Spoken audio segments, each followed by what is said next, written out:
It was really cool singing Christmas carols before, and I like Christmas carols. I think they're quite fun. Now, I'll be honest, when I was growing up, the Christmas carols for me were Bucko and Champs. Anyone else? Nah, cool. So do yourself a favour, go and search Bucko and Champs Christmas. It's Colin Buchanan. So some of you guys know Colin Buchanan because he sings Jesus kids songs. I never got that, right? So my understanding of Colin Buchanan is the guy who sings Deck the Sheds and all that sort of stuff. So I only know him as the Christmas guy, and as an adult now, like with a worship team, he does some stuff currently. So I miss the whole for kids Jesus stuff from Colin Buchanan. But it's him and his mate, Champs, whoever that is, and they sing Christmas carols. But and they just have a blast doing it. The thing, so that was my thing. But growing up, getting to hear Christmas carols and everything, and then today sitting here and standing and singing, and when we're singing "O Holy Night," the line that stood out to me there was, "His law is love and His gospel is peace." And I thought that is just that's the point. That's the icing on the cake. That's the cake. That's the whole thing when it comes to Jesus and who He is. Like His law, His way, His thing that He does is all about love. And His gospel, the good news, is something that will always bring peace. So as we look at this series, The Way in a Manger, and as we approach Christmas, one of the most stressful times of the year, my hope is that you don't look at your circumstances and feel defeated, but you actually lift your eyes up and look to Jesus and feel courage that His way is peace.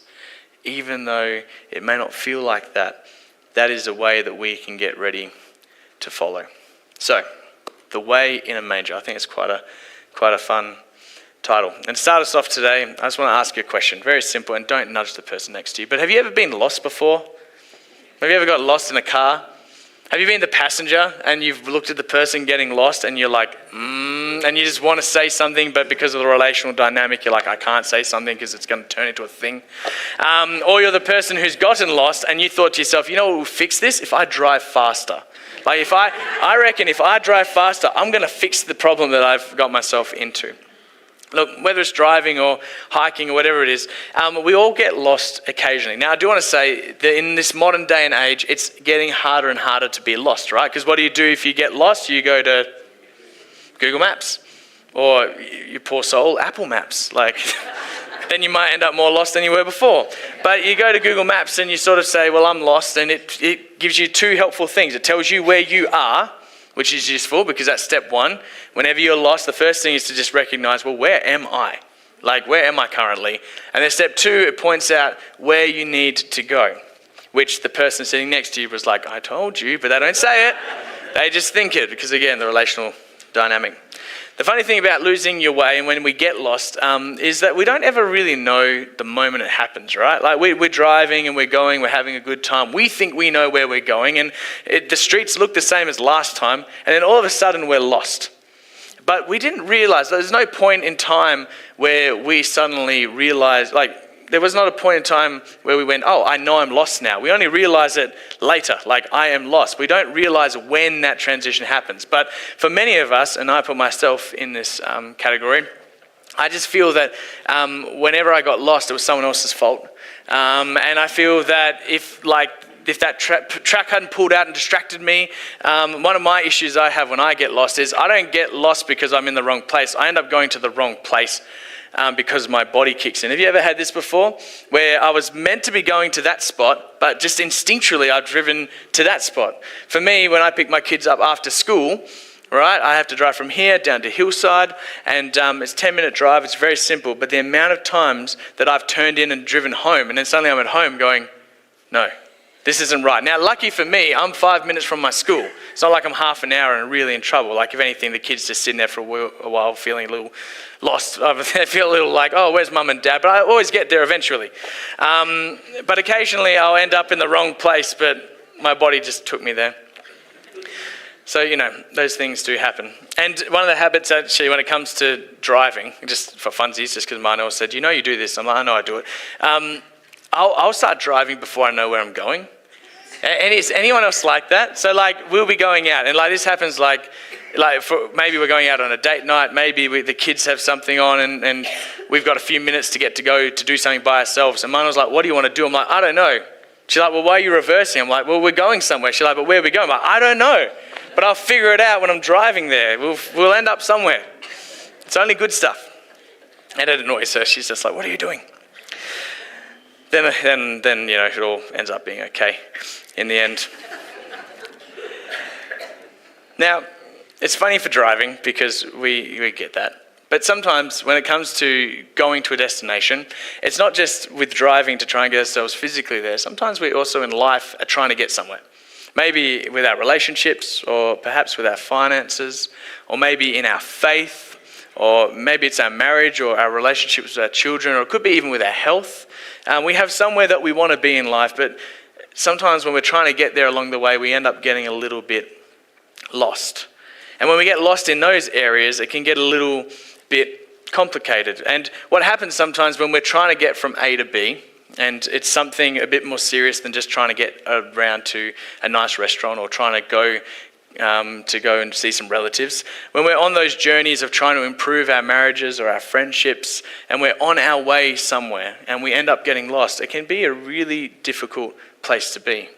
And one of the things that I've found in my life when I've been lost along the way, and you may have found this as well, is that people do try to tell you. It's no longer just the spouse trying to nudge you to drive the right way. There are people in our lives when we find ourselves getting lost in those other bigger areas that want to help us. And it's funny because they end up using language which is actually quite similar to when we're lost when we're driving. They'll say things like, you're lost and you need to turn your life around.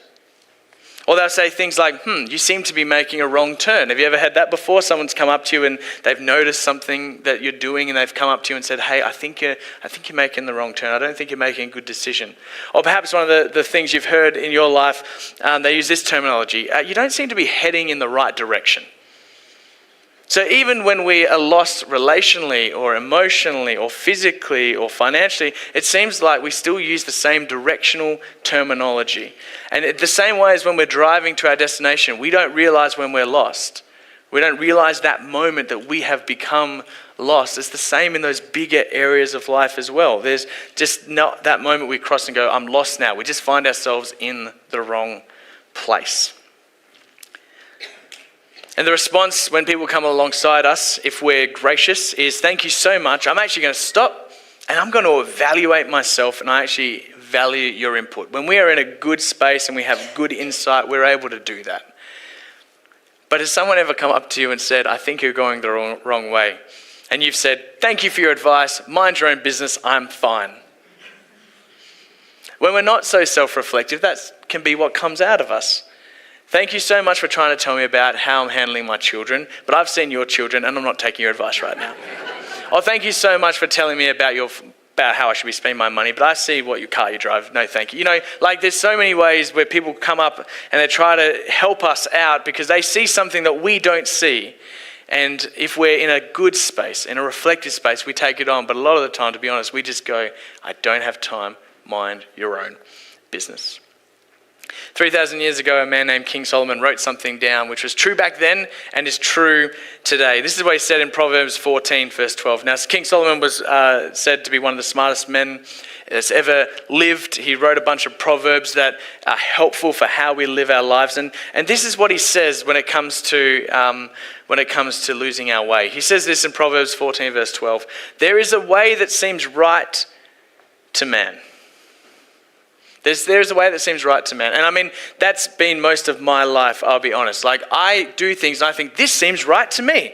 I've looked around, I've evaluated, and you know what? I think I'm right. And I look at one of my kids and I go, you've got my problem, buddy. You think you're right, and I'm trying to tell you why you're wrong, but you're looking at me with all the confidence in the world going, but I know the right way. I'm like, okay, sure.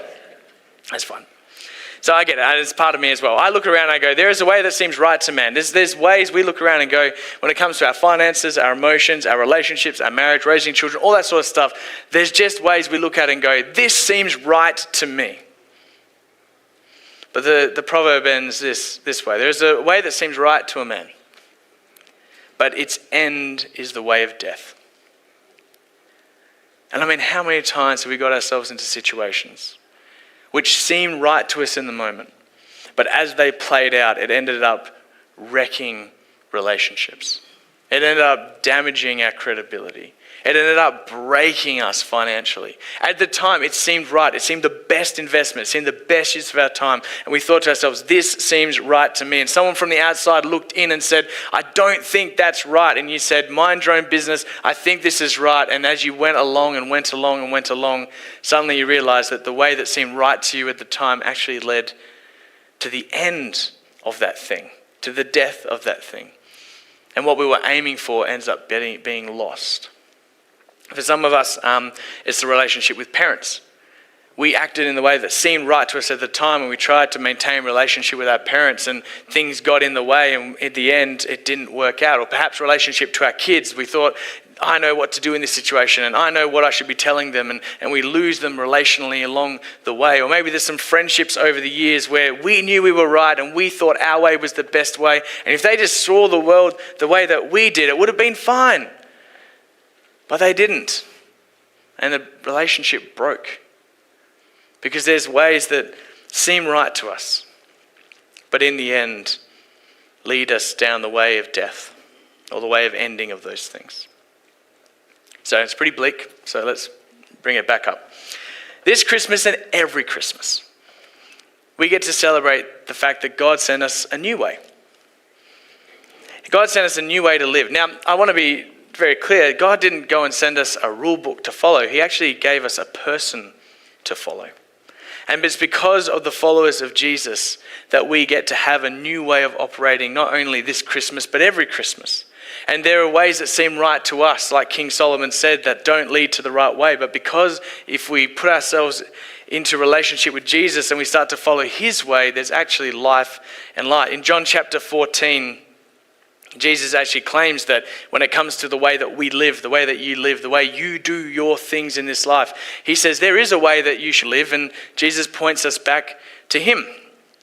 In John chapter 14, he says, don't let your hearts be troubled. You believe in God, believe in me.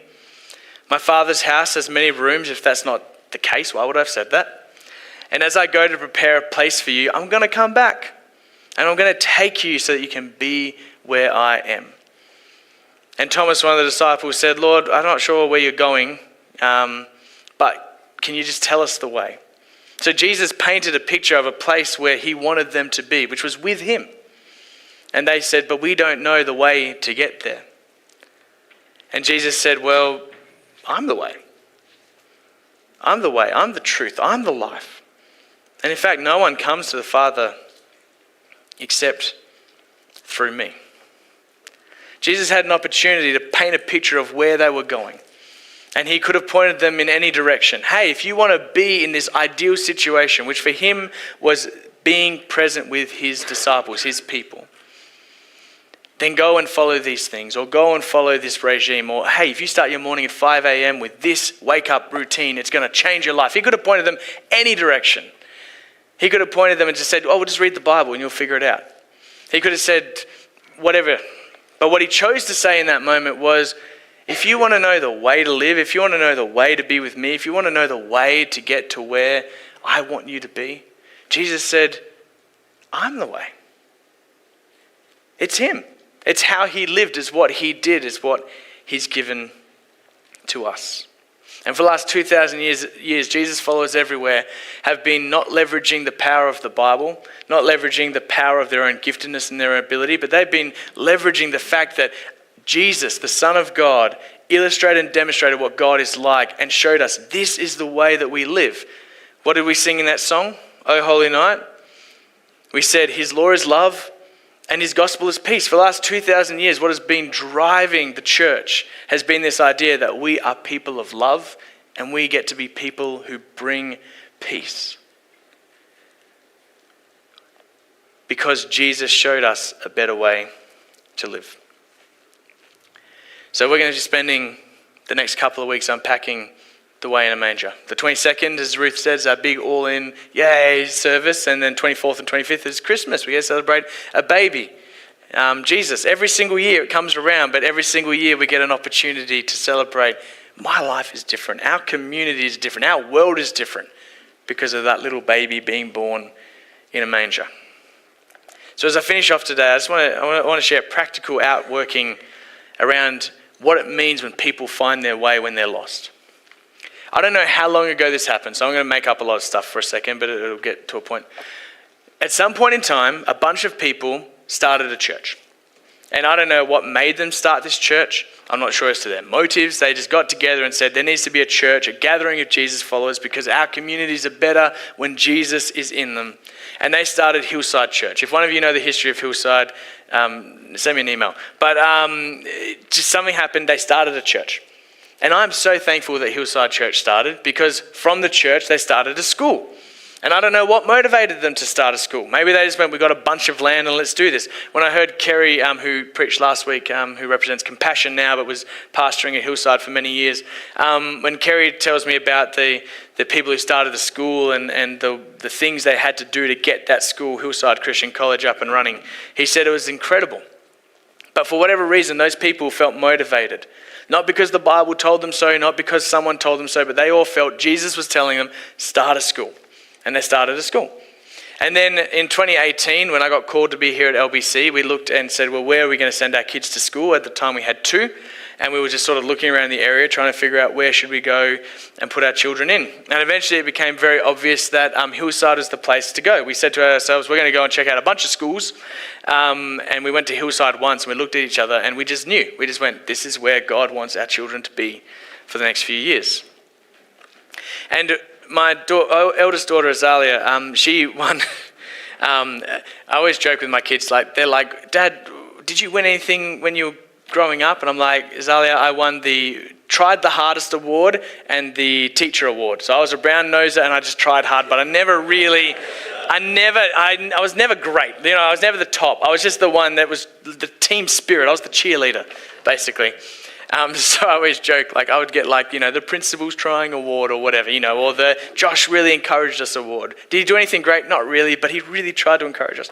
And Azalea this year got to win the Year 3 Christian Character Award.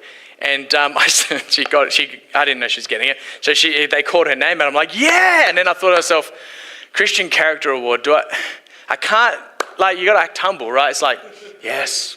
I don't you can't be like, yeah, he won the Christian Character Award, because the first shall be last shall be... Anyway, whatever. I was overthinking it at that point. Started loud, went quiet.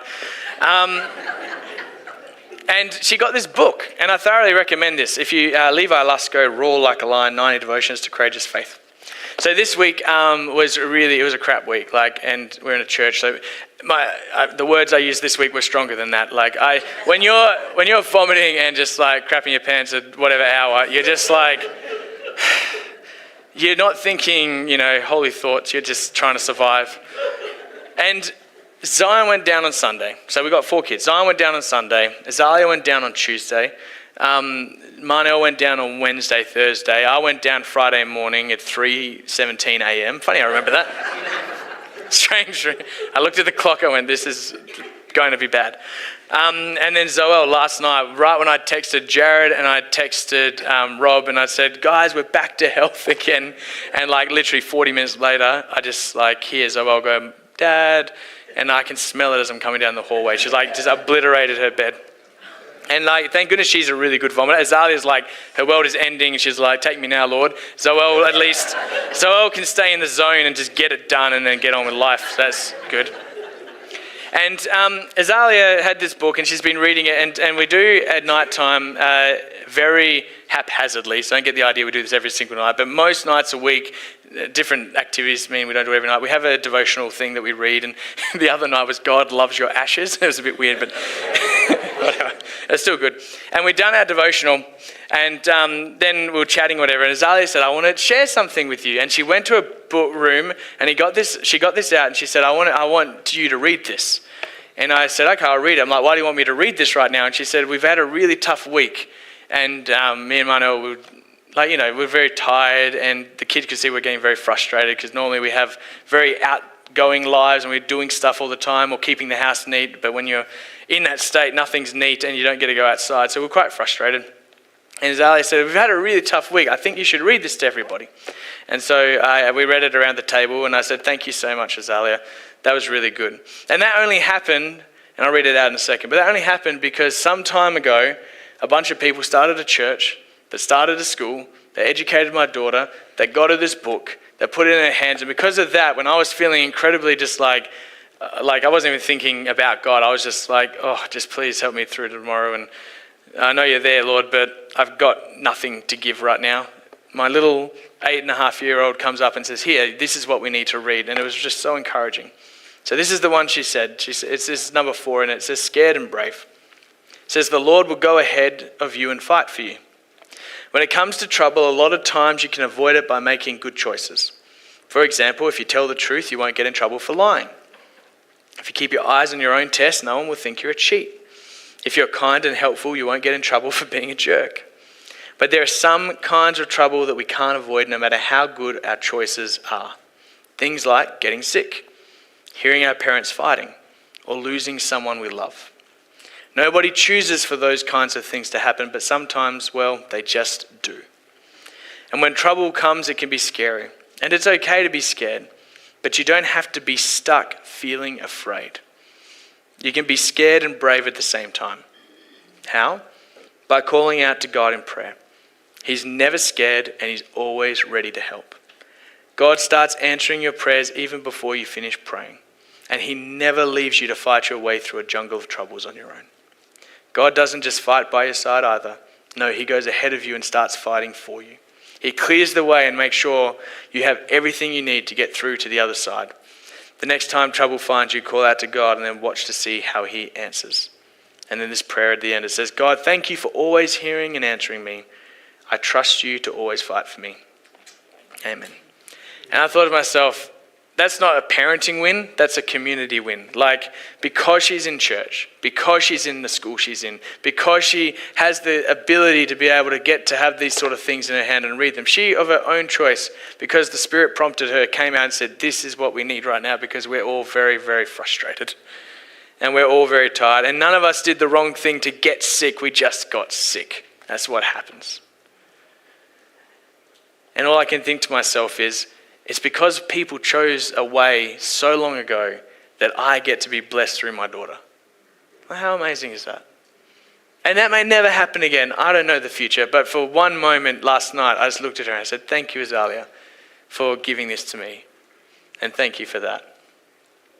It's just really helpful. And she said, yeah, it says here, no matter how good our choices are, we can get sick. And I'm like, I know. And she's like, I've been making good choices, Dad. I'm like, I know.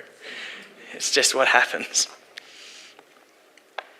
So when we're lost in life, in whatever arena it is, there is a way that we can follow. And I believe that when we follow Jesus and his way, life makes sense. It's not always better, it's not perfect, there's always problems. But we don't have to be stuck feeling alone and afraid. We have God on our side, with us, present through all things. Let me pray. God, thank you that even in sickness, you can still talk to us. Thank you when we're going well, you can talk to us.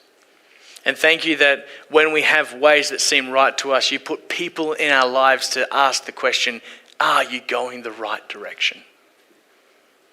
And I pray right now, for those of us who have tensions in our relationships, in our marriages, with our children, with our parents, with our friends, whether we have struggles financially or we're struggling emotionally or with our mental health, whatever it is that we feel we're struggling with, may we have people around us to help point us to the right way, which is you. And you don't fix everything the way that we want it to be fixed, but you give us your presence, your peace and your love. And to that, Lord, I just say thank you. In your name and for your glory. Amen.